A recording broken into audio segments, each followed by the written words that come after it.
Et coucou, bienvenue du coup sur ma chaîne YouTube. Aujourd'hui, je vais te parler de mon expérience en tant que chef d'entreprise. Alors, j'ai lancé mon entreprise très rapidement, j'avais 18 ans et j'ai commencé en auto-entrepreneur. J'étais tout simplement artiste, je faisais des spectacles, des numéros dans des salles, dans les boîtes de nuit également. Donc j'ai commencé avec ce statut en 2012 et donc quand j'ai commencé la pole dance, en fait en 2011, j'ai lancé ce statut. Qu'est-ce qui s'est passé ensuite par la suite pour mon parcours? Donc j'étais en études, donc en BTS de gestion d'entreprise justement, exprès pour pouvoir par la suite ouvrir mon propre studio de pole dance qui serait situé sûrement à Annecy. À l'époque, je ne savais pas encore tout à fait où j'allais ouvrir. En tout cas, c'était en Haute-Savoie, c'était près de chez moi, mais j'avais pas encore décidé tout à fait de la localisation. Donc j'ai commencé à donner des cours de pole dance très rapidement. Je me déplaçais avec mes propres barres dans mon petit coffre. Je me déplaçais dans des salles qui me louaient la salle pour que je puisse donner les cours. Donc c'est comme ça que j'ai rencontré mes premières élèves en pole dance. Donc d'ailleurs je les remercie énormément pour leur confiance dès le début parce que finalement on était dans des salles pas toujours de ouf. C'était pas toujours très confortable de venir avec les barres, les monter, faire le cours ici et puis repartir alors qu'on était vraiment dans des petites salles, etc. Donc merci à ces personnes qui se reconnaîtront si elles regardent ces vidéos pour leur confiance dès les débuts. C'est un peu elles aussi qui m'ont permis de débuter et de prendre confiance en tant que coach. J'ai suivi après des formations évidemment, des formations privées parce qu'en pole dance il n'y a pas de diplôme reconnu par l'État, donc j'ai suivi des formations privées donc avec notamment Oval Lune à l'époque et puis pour prendre confiance, apprendre du contenu, apprendre la pédagogie également et je me suis énormément entraînée. J'ai fait pas mal de workshops avec des artistes du milieu pour en apprendre toujours plus. Quand j'ai ouvert mon studio de pole dance donc du coup à Annecy en 2014, c'était en août 2014, je suis vraiment partie de rien et j'y suis vraiment allée au culot, c'est-à-dire que j'avais tout juste 20 ans, j'étais ultra motivée, j'avais mis blinde de côté durant ces 2 ans où je travaillais seulement en alternance, donc je gagnais pas énormément mais j'avais tout mis de côté pour pouvoir ouvrir et pas demander de crédit bancaire parce que déjà d'une je voulais pas forcément faire de crédit et puis de deux ça me faisait quand même peur de devoir présenter ce projet, la pole dance, sachant qu'à l'époque c'était encore pire que maintenant, c'était très mal vu, voire c'était pas connu. Donc si tu veux, j'avais un petit peu peur d'aller démarcher les banques avec mon projet du haut de mes 20 ans, donc j'ai préféré me débrouiller toute seule et du coup j'ai économisé à fond pour pouvoir payer tout ce qui était à payer pour lancer cette entreprise. Donc ça représentait quand même un budget de 20 000 €, sachant que j'étais une toute petite entreprise. J'ai vraiment fait des frais minimes, même si j'ai quand même investi pas mal parce que je voulais de la qualité et je voulais tout de suite, si tu veux, être crédible et avoir quelque chose de professionnel à proposer. Ça me tenait à cœur, c'était comme ça que je voulais travailler et puis surtout ça m'aurait vraiment donner confiance parce que si j'avais commencé vraiment à lancer ma salle avec des choses un petit peu bof, tu vois, moi je me serais pas sentie très confiante et je voulais vraiment que les personnes qui viennent aient confiance tout simplement en la salle déjà, en voyant ce qu'il y avait comme matériel. Donc j'ai investi dans les barres, ça représentait déjà un budget, j'ai investi dans des miroirs de danse professionnels pour la sécurité aussi des élèves parce que du coup c'est des miroirs qui quand, si jamais il se brise, en fait, ça éclate pas, ça reste juste brisé, donc c'est des miroirs pro. Dans un système son, dans plein de choses comme ça, plein de petits matériels. Et puis évidemment, quand tu ouvres une entreprise, eh bien, il y a plein d'autres frais administratifs, des choses comme ça qui s'ajoutent à la facture. Donc je m'étais un petit peu renseignée en amont pour pouvoir prévoir tous ces frais et ouvrir tranquillement. Il y a aussi les loyers, la caution des loyers, donc toutes ces choses-là qui étaient à prévoir. J'ai réussi à ouvrir en août 2014. J'ai trouvé un local. Ça faisait des mois que je cherchais le local et puis je trouvais pas vraiment ce qu'il fallait. Il fallait quand même un petit peu de hauteur, un petit peu de surface, mais pas trop parce que les loyers sont chers à Annecy. Donc je voulais pas non plus prendre trop de risques. Je pouvais pas me le permettre. Mais en même temps, je voulais pas quelque chose de trop mauvais, de trop petit. Et je voulais pas quelque chose en plein centre d'Annecy. Je voulais quelque chose qui soit accessible aussi de l'extérieur parce que je savais très bien que j'allais organiser beaucoup de stages, de workshops et que du coup, ça permettrait à des personnes extérieures d'accéder plus facilement, d'avoir du parking aussi. Parce que moi, je sais que en tant que cliente, j'aime bien avoir un parking à disposition. C'est quand même plus facile quand tu n'habites pas en ville même, quand tu n'habites pas à Paris, Lyon, Genève où tu as beaucoup de transports en commun. Ici, c'est compliqué. Donc, c'est quand même, tout le monde a une voiture. C'est quand même plus confortable de pouvoir se garer et en plus gratuitement. Donc voilà, en bref, l'idée. Ça démarre super bien, super contente, une inauguration est faite. Toutes mes élèves que j'avais déjà viennent, s'inscrivent, d'autres viennent aussi, bouche à oreille, aussi les réseaux sociaux qui fonctionnent bien. Donc le studio démarre bien, j'étais aux anges, j'étais vraiment à fond motivée et je continue à m'entraîner comme une bête pour essayer d'acquérir toujours plus du niveau. J'ai commencé également la compétition pour être un petit peu plus reconnue dans mon métier, dans mon milieu. Pouvoir faire connaître le studio aussi, dire bah voilà je suis là, je suis en place et regardez je suis pas trop mauvaise, je fais telle compétition, j'ai fait tel classement, enfin voilà c'était une façon aussi de se faire connaître dans le milieu aussi de la pole, sachant que c'était un milieu, c'est toujours, mais à l'époque c'était encore plus un milieu quand même qui était assez petit, donc on se connaissait un petit peu tous et toutes. Je me souviens de plein de souvenirs comme ça, de compétitions, de spectacles, de workshops où on se croisait toujours un petit peu les mêmes personnes à ces stages, à ces spectacles, à ces compétitions. Et c'était super chouette parce qu'il y avait vraiment une communauté, si tu veux, qui était créée. Il y avait une seule compétition en France qui existait, donc on allait toujours voir les personnes. Enfin voilà, c'était vraiment une petite communauté. Quand tu es chef d'entreprise, donc quand j'ai commencé, donc j'étais, comme tu l'as compris, assez jeune, donc évidemment j'ai fait des erreurs, mais je pense que je m'en suis quand même bien sortie. L'entreprise a vécu 5 années, donc un chemin relativement long mais assez court aussi. Il s'est passé plein de belles choses durant ces 5 années. J'ai appris énormément et je remercie toutes les personnes du coup qui ont été dans mon chemin, que ce soit bonnes ou mauvaises expériences. Toutes ces personnes m'auront apporté énormément à ma personne, à mon expérience et c'est vraiment quelque chose que tu ne peux pas vivre en tant que salarié et c'est vraiment quelque chose que tu peux comprendre. Enfin, il y a vraiment des choses que tu ne peux comprendre que si tu les as vécues en tant qu'indépendant. Donc c'est vraiment une expérience qui est inoubliable et qui m'a permis d'être la personne aussi que je suis aujourd'hui évidemment et dans ma carrière également. Ça m'a énormément appris pour la suite. Donc ça c'est vraiment un bon point et c'est vraiment quelque chose de top. Après évidemment je te le cache pas et c'est clair et net, il y a eu tellement de passages difficiles. Je crois qu'il y a eu quasiment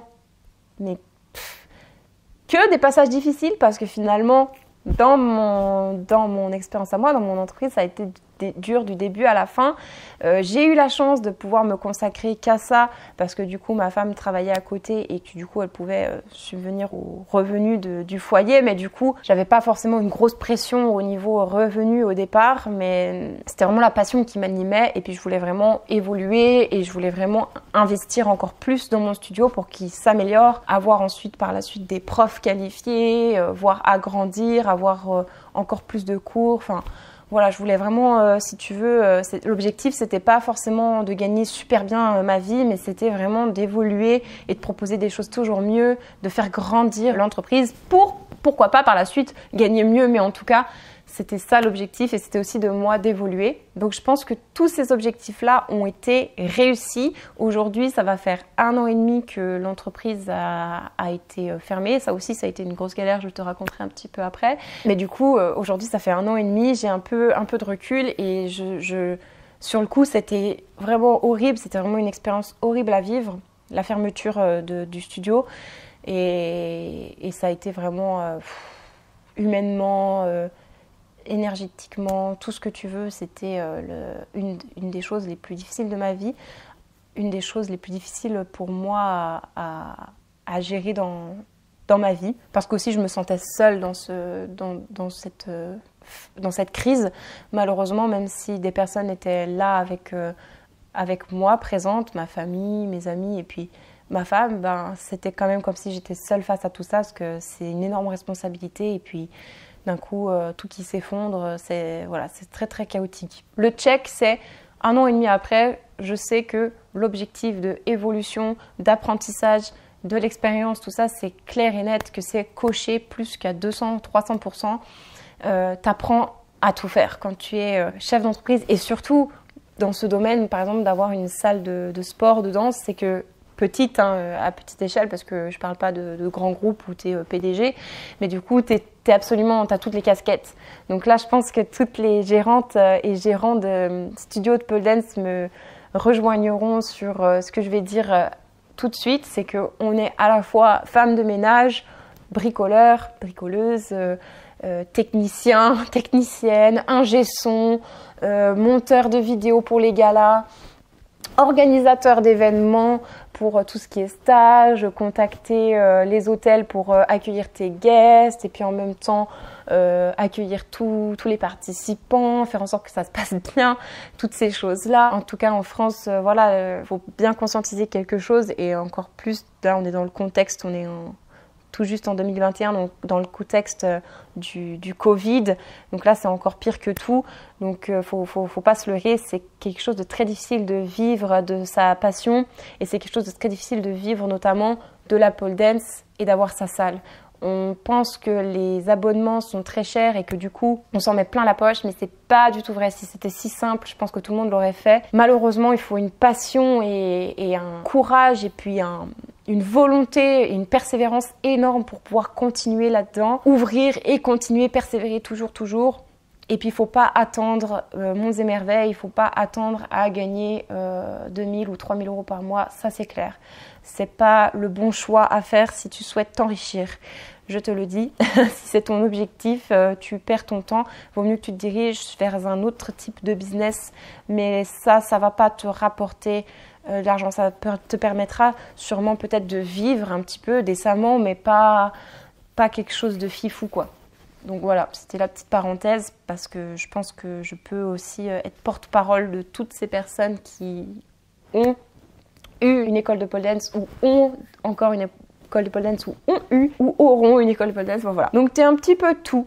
Tu es également manager, hein, enfin tu es évidemment patron et puis tu es, comment on appelle ça RH, hein, tu es dans les ressources humaines aussi quand tu dois engager du personnel, tu dois faire des entretiens d'embauche, tu dois rencontrer des gens, tu dois essayer de développer ton réseau, donc tu es aussi dans le marketing, tu fais absolument tout. Toi-même, tu essayes d'être conseillé du mieux que tu peux, tu essayes de trouver de l'aide comme tu peux, mais c'est pas toujours facile et parfois on est un petit peu isolé, on est obligé d'apprendre tout ça et c'est très très difficile de tout apprendre et d'être bon en tout.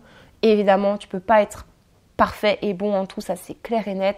Donc la polyvalence que ça te demande, c'est vraiment très compliqué de le faire bien et de le faire bien tout le temps. Moi aujourd'hui, avec le recul de ces 7 dernières années et du coup là 1 an et demi après, c'est clair et net que j'ai fait plein de boulettes et plein d'erreurs dans ma façon sûrement de communiquer, dans ma façon de gérer le studio, voilà, ça c'est clair. Après, j'ai la chance d'avoir fait quelques études pour ça, d'avoir quand même un minimum de connaissances au niveau gestion d'entreprise, donc j'avais quelques connaissances et heureusement ça m'a permis de limiter la casse sur la fermeture.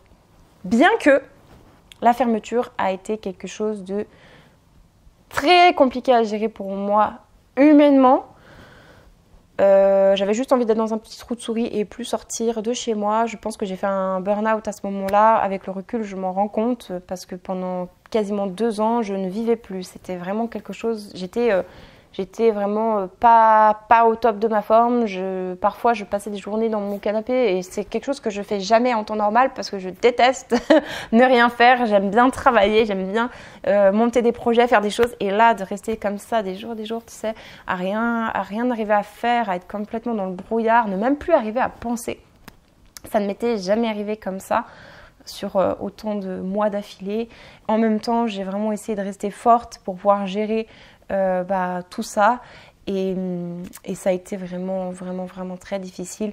Aujourd'hui, je ne regrette pas du tout ma fermeture et je ne regrette pas du tout d'avoir arrêté parce que c'était vraiment quelque chose qui commençait à venir me bouffer personnellement et qui commençait à bouffer ma santé. Donc c'était clair et net qu'il fallait que je prenne cette décision et surtout je n'en vivais pas très bien et sur la fin encore moins bien parce que du coup j'avais fait des bons chiffres sur l'avant-dernière année de la fermeture et puis la dernière juste avant de fermer, c'était vraiment, ça avait fait diminuer énormément drastiquement. Et du coup, c'était plus possible pour moi en fait de donner bénévolement mon temps, toute cette énergie, toute cette...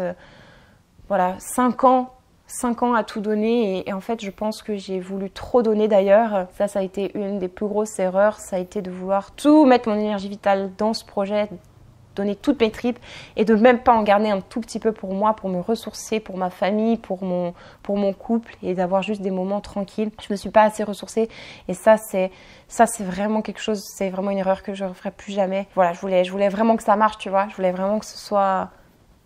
C'était mon petit bébé, donc je voulais vraiment que ce soit parfait tout le temps et en fait c'est pas possible et je me suis vraiment épuisée à la fin. Donc à la fin c'était presque devenu horrible pour moi de venir donner des cours, j'avais plus rien à donner. Et en fait, quand tu n'as plus rien à donner en tant que coach, tu vois, c'est pas possible. Parce que pour moi, à un moment donné, quand tu es coach, tu es censé pouvoir toujours apprendre, que ce soit coach de n'importe quoi, hein, que ce soit coach sportif ou coach de vie, coach en développement personnel, coach en je ne sais quoi d'autre. Eh bien, à un moment donné, tu es toujours obligé d'apprendre sur toi, d'apprendre sur les autres, d'apprendre à faire des formations et de pouvoir avoir aussi des moments de ressources, d'énergie pour pouvoir après donner encore plus.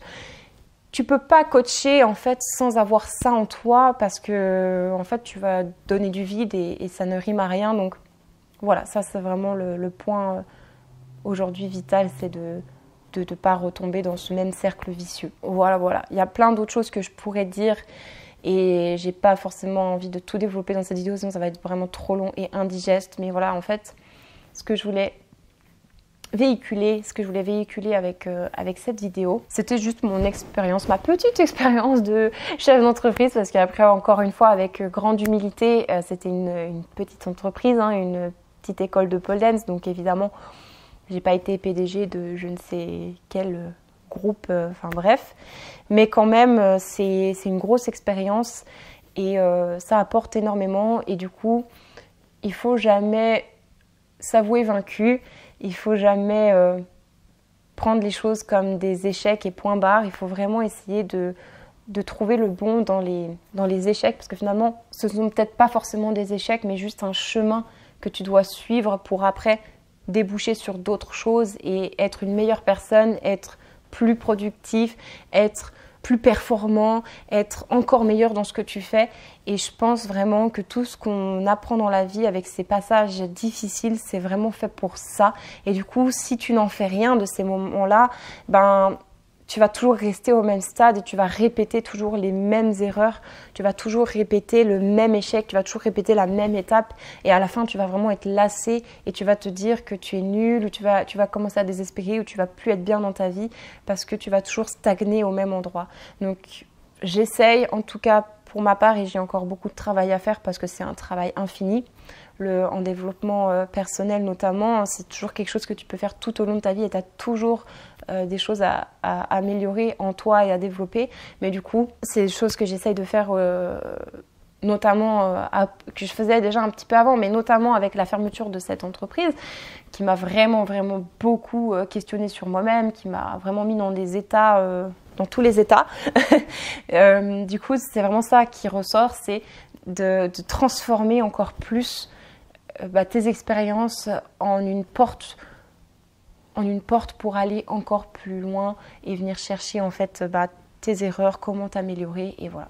Donc c'est ça que je voulais un petit peu véhiculer et puis je voulais aussi partager comme d'habitude un petit peu mon expérience qui pourra sûrement parler à quelques personnes. Et je pense très fort à toutes et tous mes collègues d'école de pole dance, profs de pole dance notamment, mais aussi tous ceux qui sont profs de sport en général, coachs sportifs et qui ont des salles ou des associations.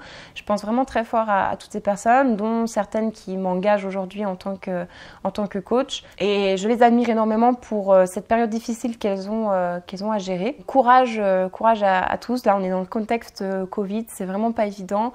Et surtout, désespérez jamais. Et si vous avez des choix difficiles à faire, je vous donne toutes mes énergies positives pour les prendre et pouvoir gérer tout ça. Et surtout, toujours garder le moral et toujours garder le positif de tout ce qui arrive. Et je pense que c'est ce que tout le monde essaye de faire et je trouve ça plutôt cool.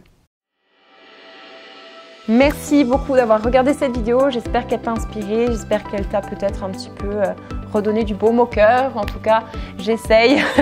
C'était pas toujours des mots faciles pour moi, c'est toujours un petit peu émouvant de parler de ça. J'en parle pas toujours beaucoup parce que c'est pas quelque chose que j'en parle avec ma famille, mes proches, mais pas avec des gens inconnus. Donc là, je le poste sur YouTube, je le partage avec toi. C'est une grosse ouverture de ma vie là, c'est une grosse entrée dans ma vie perso, dans mon cœur, et puis j'espère que du coup ça peut t'inspirer, pourquoi pas pour tes propres projets. Allez, à très vite, n'oublie pas de t'abonner à ma chaîne, tu peux me laisser des commentaires, j'y répondrai toujours avec grand plaisir et surtout on se retrouve pour la prochaine vidéo. À très bientôt.